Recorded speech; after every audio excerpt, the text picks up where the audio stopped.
Bonjour tout le monde, aujourd'hui je suis avec Julie Cyr.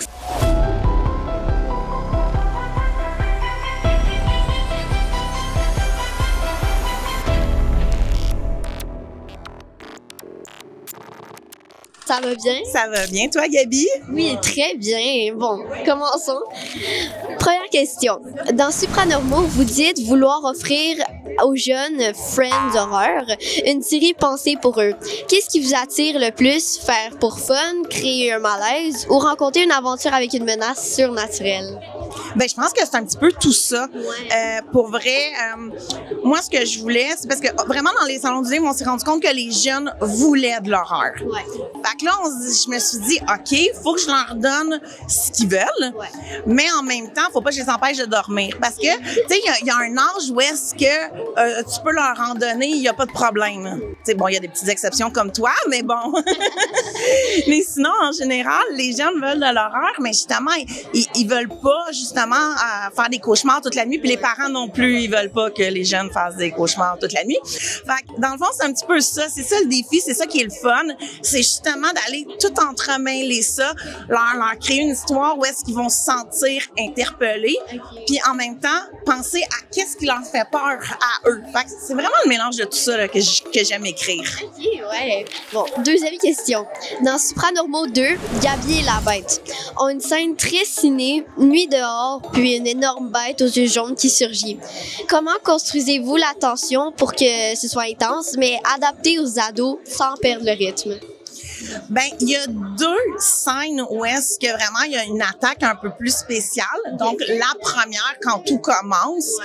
Et là, je voulais vraiment, là, comme, mais qu'est-ce que c'est? C'est quoi cette bête-là?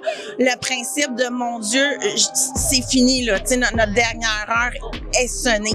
Puis, il y a la deuxième où est-ce qu'ils se font attaquer plus tard, mais que là, il y a plusieurs bêtes.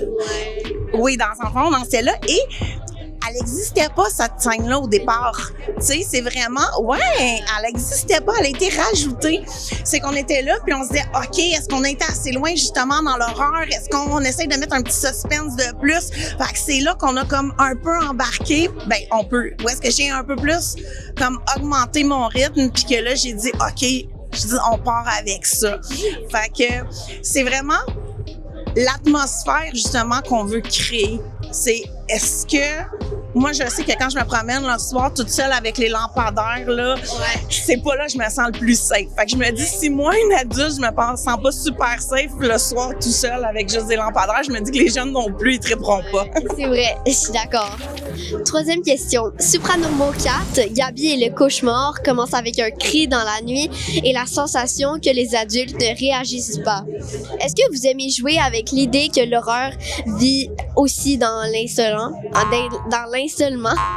Ben, c'est sûr que la grosse peur, c'est que t'aies personne qui puisse te défendre, puis qui puisse être là, puis que même à qui tu peux te confier, parce que c'est ça un peu les supranormaux aussi, c'est que les jeunes ils rencontrent plein de créatures, mais ils peuvent pas le dire à personne. Premièrement, ils vont dire, mais mon Dieu, ils sont fous, ces jeunes-là. Mais en plus de ça, ils veulent les protéger. Tu sais, on veut pas faire découvrir ce monde-là qui existe. Fait que c'est sûr que ça joue beaucoup. Mais le côté où est-ce que là, elle est seule, pas d'amis, et que ses parents sont complètement gelés, ça, j'avoue que... Oui, même à 40 ans, je veux dire, je l'aime, ma mère, puis, tu sais, je veux dire, je suis comme... Il me semble qu'elle est là encore pour me protéger, tu sais. Fait que, tu sais, quand ils sont tout petits, c'est comme, ah, mon Dieu, mes parents sont dans la même maison que moi, sont gelés là, ils peuvent pas me défendre, tu sais. Je veux dire, un parent, c'est là pour te défendre, là, pas pour être comme immobile devant la peur, là. Fait que, Ouais, c'est vrai. Quatrième question. Vous aviez écrit pour les plus petits, puis vous êtes allé vers l'épouvante. C'est quoi la plus grande différence quand on écrit la peur pour enfants versus ados? Le langage, l'imaginaire? Ben, la grosse différence, c'est qu'avec l'ado, on veut y faire peur. Tandis qu'avec le tout petit, au contraire, on veut le rassurer. Donc, avec le tout petit, on fait comme, OK, qu'est-ce qui fait peur à un enfant? On va le démystifier pour lui montrer que ça n'existe pas.